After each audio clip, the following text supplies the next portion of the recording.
So, this is part one, and what we're going to cover today is what's called the dating of the authorship of the book of Revelation.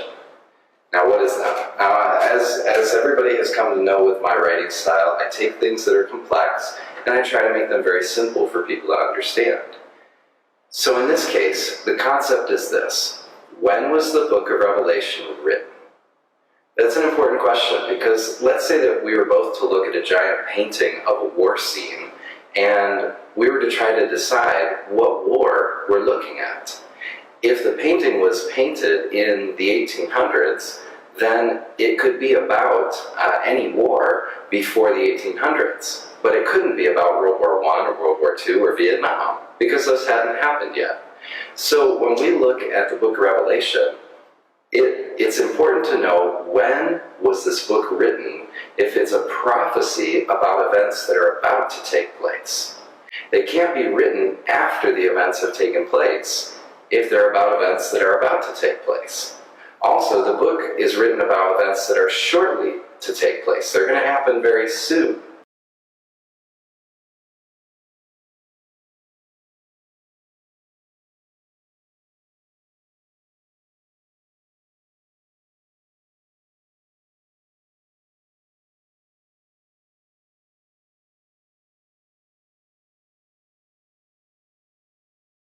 In place if they're about events that are about to take place.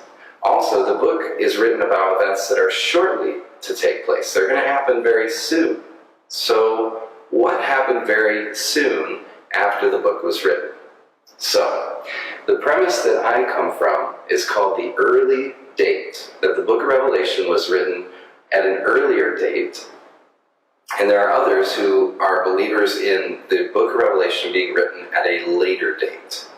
The later date teaches that the book of Revelation was written in 96 AD, under the reign of King Domitian. The early date believes that the book of Revelation was written under Caesar Nero, which would mean that it was written in about the early 60s AD. There's a big difference between those two dates. To say that the book of Revelation was written in 96 AD means that John was somewhere near 100 years old when he wrote the book of Revelation. It also is the very popular view in the Western world right now. Most American Christians and Western European Christians have been taught that the book of Revelation was written in 96 AD. I have here on the board behind me 7 major proofs that I believe point to the book of Revelation being written at the earlier date in the reign of Nero in the early 60s AD. That being said, if it can be proven that it was written before that earlier date, then it could actually be a prophecy about the events of the destruction of Jerusalem in 70 AD, which I believe is actually very possible. So I'm just going to go through these. In my book, I have more than these, but these are some of the core ones, the ones that I find easiest to communicate. And number one we have here at the top, number one, the Syriac Pesheto. What is the Syriac Pesheto? As we know, the Bible that we have nowadays, about 2,000 years later after the canon was closed in 325, but the Bible was finished being written in the 1st century, that the Bible we have now in our English translation has been passed down through other translations. It's gone through Latin, it's gone through Greek, Hebrew, to finally arrive in our hands in English. But one of the original versions, actually the earliest manuscript, literally the earliest manuscript, is called the Syriac Pesheto version. The Syriac Pesheto was actually from the 2nd century. It is the earliest manuscript we have of the Bible. What's fascinating is right at the beginning of the Syriac Pesheto version, there is an introduction. It says, the book of Revelation of Jesus Christ by the Apostle John. And then it has an introduction. And here's what the introduction says. It says, again, the revelation which was upon the holy John, the evangelist from God, when he was on the island of Patmos, where he was thrown by the Emperor Nero. That one by itself, I find the most convincing. I could just leave it at just the one, and I would be completely convinced. The earliest version of the Bible that we even have tells us it was written while John was in exile on the island of Patmos, sent there by the Emperor Nero. That's pretty convincing. That alone is one argument, but we're going to go through the other 6, and there's more inside the book if you'd like to see. The second one is Revelation chapter 17, verse 10. In Revelation chapter 17, verse 10, it says this: "There are also 7 kings. 5 have fallen, 1 is, the other has not yet come. But when he does come, he must remain for only a little while."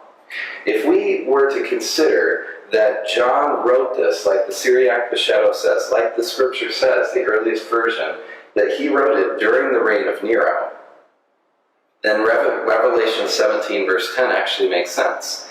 That there are 5 kings who've come, 1 that now is and 1 that will come. So the first 5 that came were Julius Caesar, Augustus Caesar, Tiberius, Caligula, and Claudius. Those are the first 5 rulers of Rome. The one that now is, as John is writing the book of Revelation, would be Nero. That's the 6th king. The 7th king is Galba. And it says he must remain for a short while, or he'll only be king for a short while. Well, what's that mean? Galba actually was king. He was Caesar for only 6 months in Rome. So it fits actually quite beautifully when we see this picture. Otherwise, how do we know when to start the 7 kings? Which one's the 6th king? Which one's the 7th king? We have no time indicator for when the 7 kings start, other than the fact that John is writing during the reign of the 6th king, saying 1 now is, and the next one will be king only for a short while. That actually makes sense. The third one is that those that pierced him. This is from Revelation chapter 1, verse 7. It says this: "Lo, he doth come with the clouds." This is from the Young's literal translation. "Lo, he doth come with the clouds, and see him shall every eye, even those who did pierce him, and wail because of him shall all the tribes of the land." Now, although it sounds kind of like King James and it can sound a little more complicated, the Young's literal translation is very straightforward. It's much more accurate than some of the others. And so it doesn't try to smooth out into the English. It just takes the Greek language and translates it over into the English. And it can seem a little choppy sometimes because of that. But what we have here is he's saying that those that pierced him, they will see him when he comes. Now, this is not talking about Jesus' second coming. This is talking about his coming in destruction. He's coming to bring the wrath and the outpouring, the vengeance, all of that. And it says here, every eye shall see him, even those that did pierce him. How does that work if we have 2,000 years go by before these events take place? How will those people who died 2,000 years ago, who were actually the Roman soldiers that pierced him, how will those eyes see him when he returns?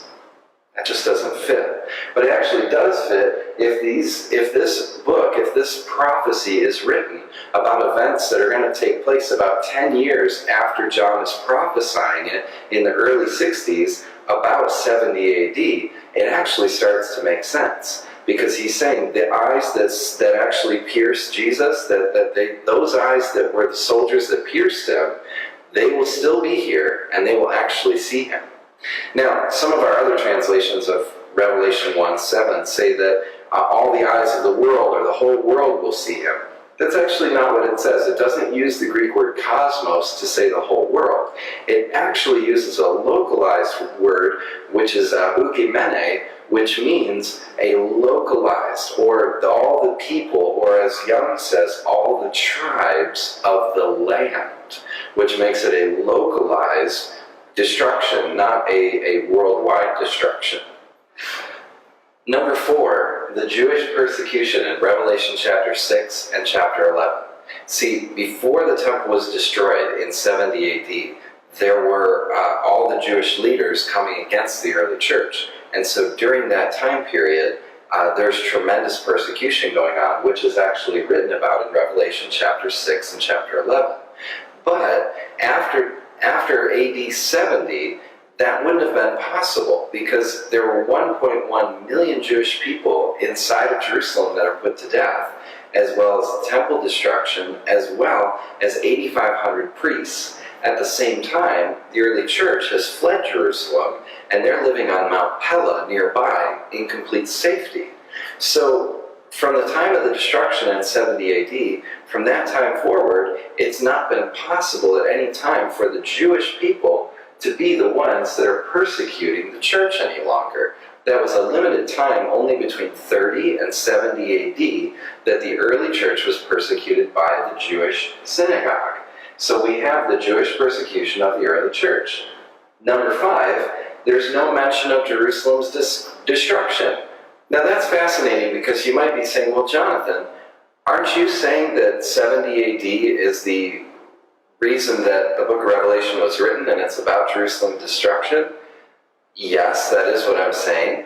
But notice, if the book of Revelation was written in 96 AD, that would only be 26 years after the destruction of 70 AD. What's fascinating is that you can go through 22 whole chapters of the book of Revelation, and not once does it ever refer back to the destruction that would have supposedly taken place only 26 years earlier.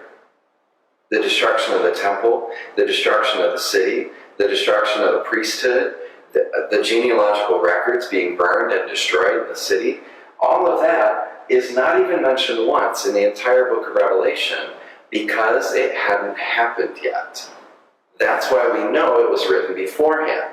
See, in Revelation chapter 11, it talks about the temple standing in Jerusalem and that John is to go and measure the temple in Jerusalem. So 1, the temple's still standing.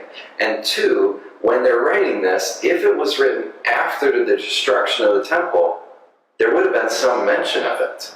It's like if I told you to go measure the Twin Towers.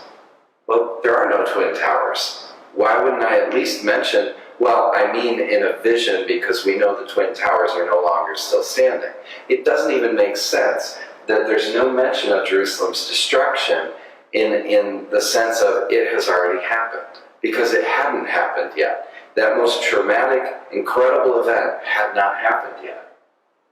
Number 6, this one I find fascinating. Jerome actually wrote about John the Apostle, his appearance, his physical appearance, when he showed up to speak in 96 AD. Let me read to you what Jerome wrote. He said that John was with difficulty carried to the church. He was physically carried to the church, and he could speak only a few words to the people.